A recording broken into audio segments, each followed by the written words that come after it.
Bago magdakdak, tignan muna kung anong pinagdadakdakan. Ako, malaking bunganga ako, pero bago ako magbukas ng bunganga, nag-aaral muna ako ng pag may lumabas sa bibig ko, mapapaninindigan ko. Halika, sige, magdebate tayo kung pwede kang maglitis ng treason. One-on-one, oh. Sige nga. Hindi naman po pwede dahil nga hindi mo alam kung anong batas. Okay? Alam ko hindi requirement na ikaw ay maging abogado para maging senador, pero dapat alam mo ang batas. Dahil pag pinapakita mo yung kawalan ng kaalaman sa batas, paano ka na makakagawa ng mga batas na makakaapekto sa pang-araw-araw buhay ng mga Pilipino kung hindi mo naintindihan kung paano at ano ang batas sa ngayon? Paano mo amendahan yan kung hindi mo alam kung anong estado ng batas ngayon? Bago dumakdak, mag-aral. Magandang araw mga kaibigan. Ayan po, galit na si Atty. Roque. At nilecturean niya ang isang senador. Nag-lecture na ito. Dahil lumalabas, kulang sa kaalaman sa batas ang kagalang-galang na senadora. Akusahan pa naman ni Senator Hontiveros si Atty. Roque ng treason. Dahil lang daw sa parang lumalabas na pro-China siya. Ayun pala, according to Atty. Roque, ang treason, tinignan ko ang definition is, makomit mo lang yan in times of war. Yung pumapanig ka na sa kalaban, nag-traidor ka na sa iyong bansa. Kaya, grabe, senadora, kulang sa kaalaman sa batas. Nako, debate. Sige, magdebate kayong dalawa. Anyway, namamayagpag talaga itong si Senator Hontiveros. Re-election na ba? Hindi pa naman ata, di ba? Bago lang siyang nanalo. So, the more talk, the more mistake. Kaya less talk, less mistake. So, okay, pakinggan natin ang buong pahayag ni Atty. Roque sa programa niya sa SMNI. Siyempre, unahin ko muna yung gross ignorance of the law. Yun. Alam mo, ikaw, kung ikaw ay magpaparatang din naman at maninira ang puri ng ibang tao, siguro doon mo, tama yung mga binabato mo. Una-una, treason. Anong klaseng treason, no? Kakatawa ka naman. Ang treason, hindi po pwede yung magawa kung walang digmaan. Palibasa, gusto mo na makipagdigmaan. Dahil akalain mo, si Uncle Sam sasaklolo sa'yo. Nako, nahehelo ka. Hindi para makipaggerang dayuhan sa Pilipinas. Bago magkaroon ng treason, dapat muna may digmaan. Yan yung mga makapili na panahon ng digmaan, nung pangalawang pandaigdigan digmaan, kumampi sa kalaban. Bakit? May gera na ba? Although hindi kita maintindihan, bakit gusto mo kasi magkagera?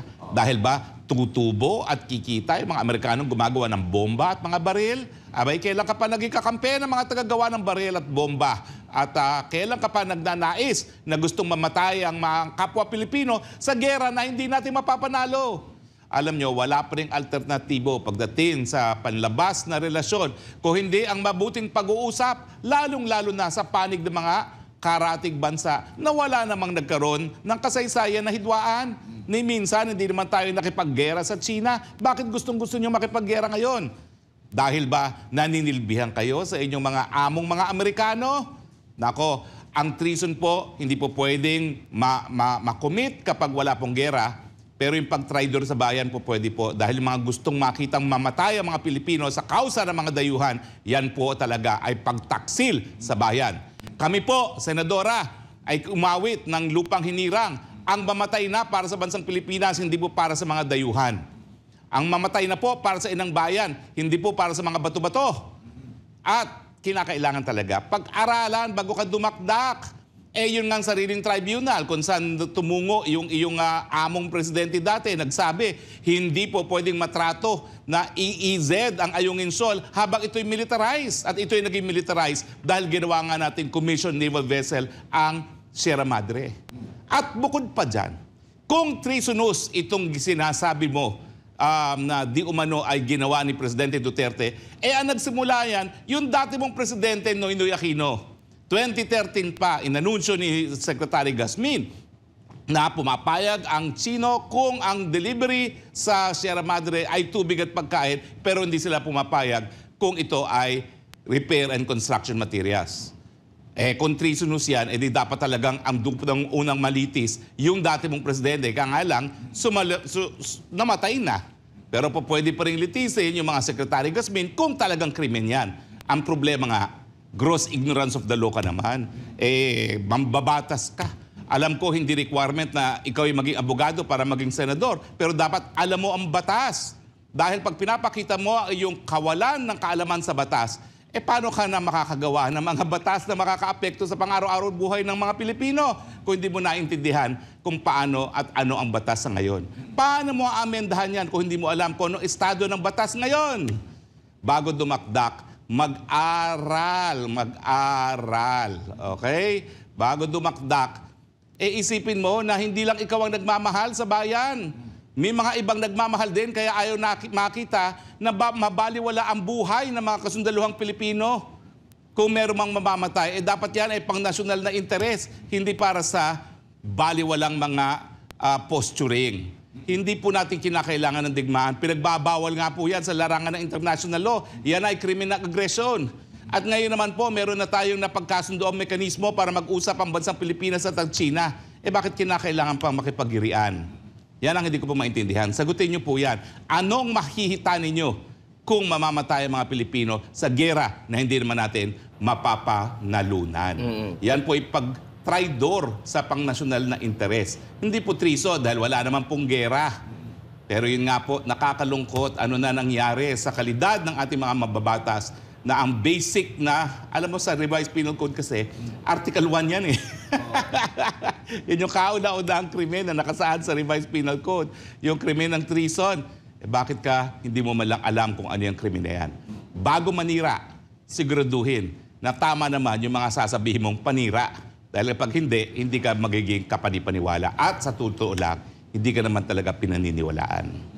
Pero attorney, di ba itong agreement na ito ay matitrace natin way before panahon pa ng kanyang pinanungkulan din dahil naging din siya noon, parte ng di ba, gabinete, Pinoy administration. Oo, no? Yan ang nag-appoint sa kanya sa PhilHealth na dahilan kung bakit sa tingin ng marami, siya finally nagwagi bilang senador sa pangatlong attempt, no? Ang nag-una, ang talagang nagpasimuno ng ganyang palisiya, Noynoy Aquino. Di administrasyon niya yan. Bakit ngayon sasabihin mong treasonous, palibasa, binibintang mo kay Presidente Duterte? Panindigan mo yan. Pag napatunayan namin na si Noynoy Aquino ang nagsimula, di dapat sabihin mong treasonous din. Sisirain mo pa ang memorya ng isang namatay na. Bago magdakdak, tignan muna kung anong pinagdadakdakan. Ako, malaking bunganga ako, pero bago ako magbukas sa bunganga, nag-aaral muna ako ng pag may lumabas sa bibig ko, mapapaninindigan ko. Halika, sige, magdebate tayo kung pwede kang maglitis ng treason. One-on-one, Sige nga. Hindi naman po pwede dahil nga hindi mo alam kung anong batas. Okay? Bakit, attorney, pinag-iinitan kayo? Di ba yung ginawa din ng dating Senador Sonny Trillanes, hindi ba yun may kukonsiderang treason din? Hindi yan treason kasi wala Walang pa rin gera. Pero pagtataksil yan. Kasi doon sa mga patapos niyang 16 beses ata siyang balik-balik doon, nawala sa atin ang Scarborough Shoal. Ang punto ko, bakit hindi niya tinawag na ganon? Yung parang inakusaan o sinabihan ng ganyan? Magkakampi kasi sila, syempre, no? Alam mo, ito lang ang aking masasabi. Pagdating sa pagsulong ng nasyonal na interes, lalo na sa usapin ng hidwaan sa teritoryo, dapat nagkakaisa ang Pilipino. Hindi dapat pinupolitika. Dahil gusto niyo lang magalit ng tao kay Duterte kung ano binabato niya. Bakit? Minawala bang ni 1 inch na teritoryo sa panahon ni Duterte? Wala po!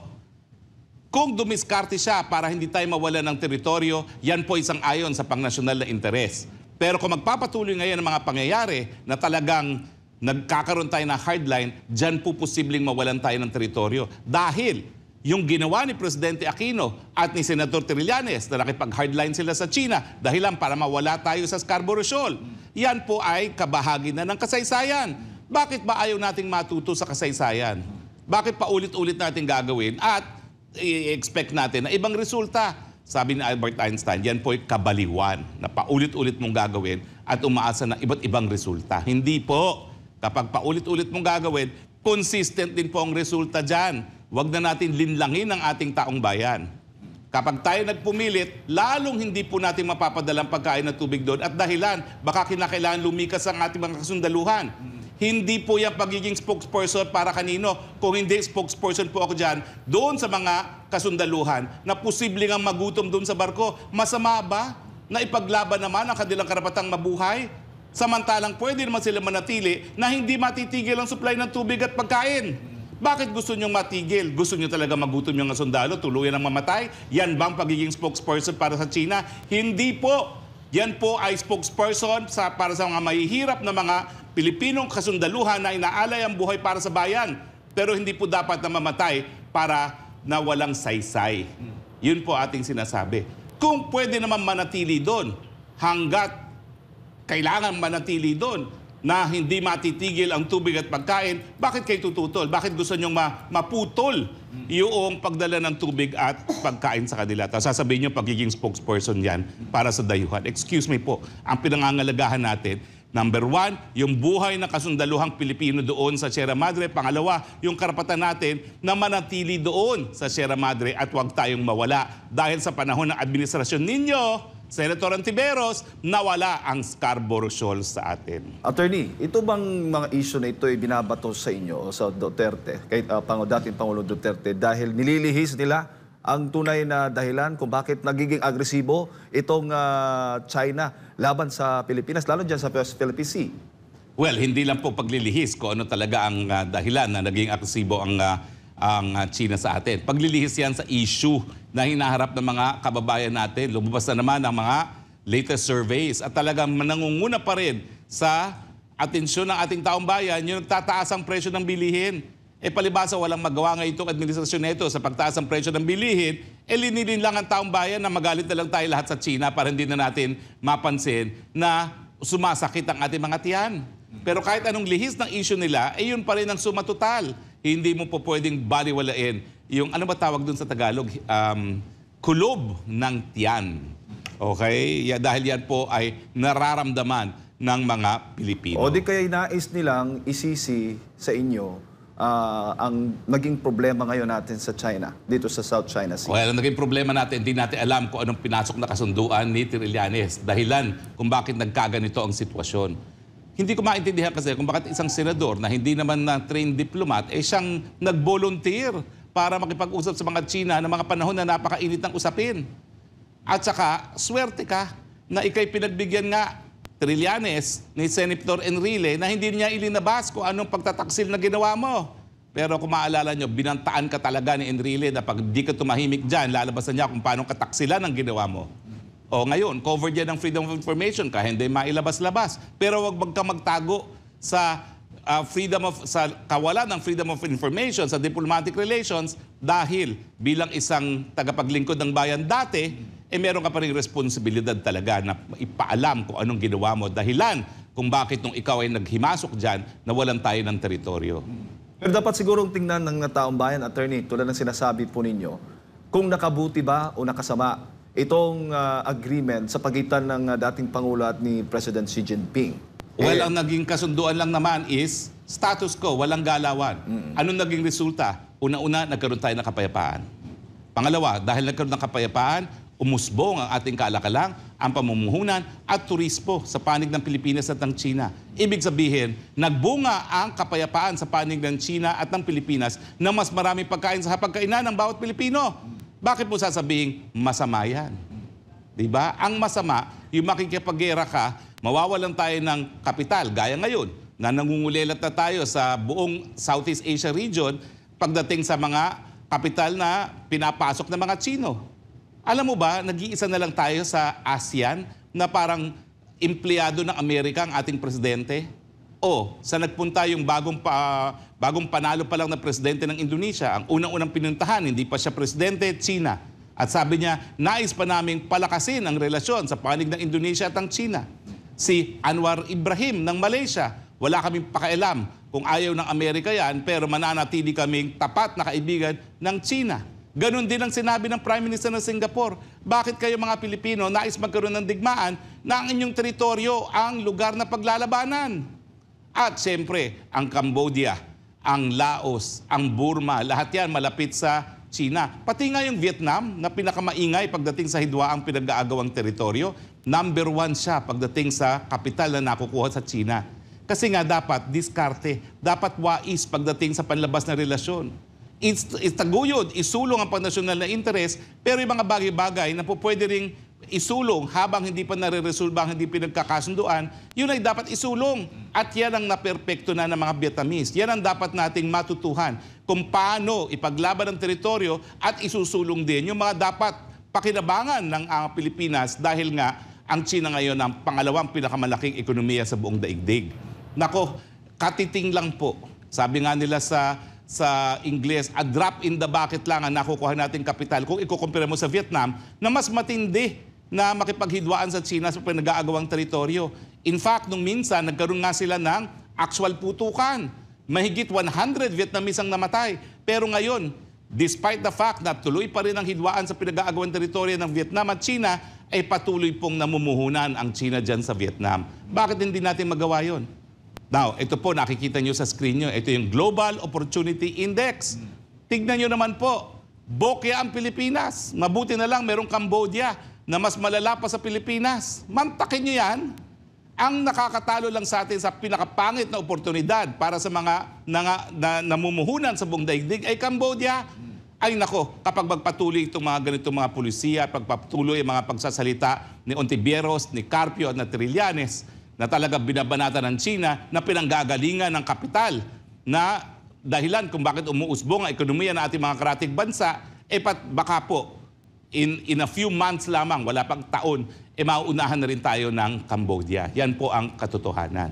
Gising, gising, gising! Kinakailangan talaga imulat ang mga mata na tanging mga Pilipino lang ang magtataguyod ng pang-nasyonal ng interes ng mga Pilipino. Kaya hindi maiwasan na attorney na napagsasabihan ang ating pamahalaan na mag-aral, lalo na patungkol dito sa South China Sea.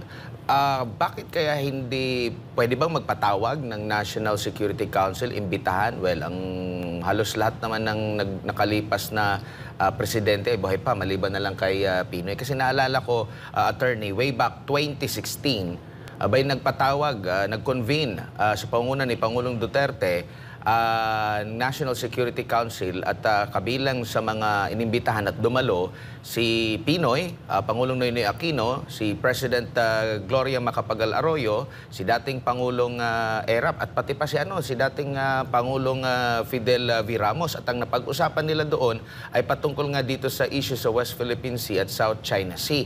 Why not hindi magtawag para makulit agad, para malaman yung mga, ito yung galaw namin dati, ito yung ginawa namin dati. Kasi ang China, kumbaga consistent sila. At kung pagbabatayan naman sa record, yung sinasabing agreement ay matitrace way back before sa Aquino administration pa. Kasi may mga pahayag, like kagaya sa mga nabanggit ni dating Secretary Gazmin ng Department of National Defense ng Aquino administration. Well, kasi nga, kapag nagpatawag ka ng mga presidente, yan ay nagpapatunay na tinataguyod mo ang collective national interest. Nagkakaisa tayo sa ating mga paningin. Siguro ayaw magpatawag dahil alam niya na taliwas na ngayon ang kanyang pulisiya sa interes ng mga Pilipino. Bakit ka magpapagamit ng iyong mga base militar? Siyang kauna-unahang presidente of late mula nung pinaalis natin ang mga base militar ng mga Amerikano rito nung panahon na Senate President pa si Jubito Salonga. Ngayon lang po nagkaroon ng ganyan na hindi lang exercises ang pananatili ng mga Amerikano, kundi gamit mismo ng ating mga base militar at meron pang mga preposition ng kasundaluhan at mga armas. Para kay? Sino ba kalaban natin at bakit nandun sa norte, hindi naman nasa West Philippine Sea?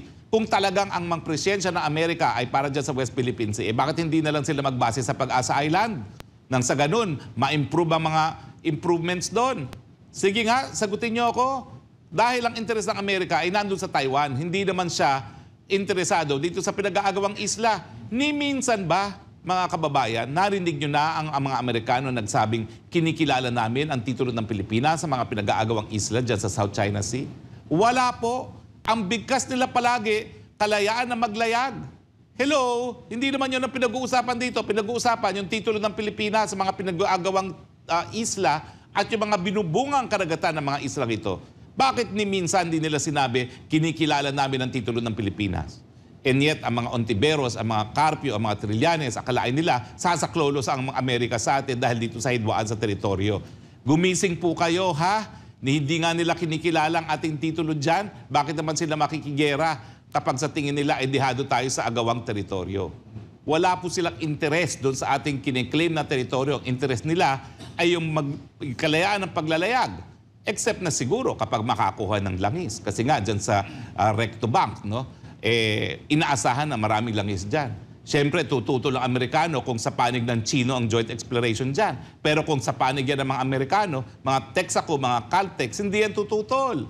Ang problema, dahil pinag-aagawan pa yung Recto Bank, papayag ba ang China? Hindi rin. So tayo, marami tayong gusto. Gusto natin gawing talagang moderno yung Sierra Madre. Wala sa kamay natin yan dahil meron nga tayong kahidwaan dyan dahil pinag-aagawan pa rin yung islang yan. Hindi yan isla. Yung shoal na yan. Ulitin ko po, hindi po yan isla ha. Yan po ay underwater at hindi po yan po pwedeng maging teritoryo na sakop ng soberenya. Yan po ay sakop na exclusive economic zone na po pwedeng lang tayo mangalap ng tanging yaman, pero sang-ayon po sa paragraph 1161 ng Tribunal Award, dahil nga po ginawa nating military vessel yan at dahil ang mga Chino ay nagpapadala rin dyan ng Coast Guard, hindi po nila po pwedeng tratuhing EEZ yan. Ang ating panalangin doon sa Arbitral Tribunal kasama yung ideklara na yung pambubuli ng China sa Ayungin ay mali. At dapat huwag tayong harangin sa pagde-deliver ng supply. Pero ang sabi ng jurisdiction, ang sabi ng tribunal, wala silang jurisdiction dahil bagamat yan ay kapasok sa 200 nautical miles na EEZ ng Pilipinas, yan ay quintessentially militarized.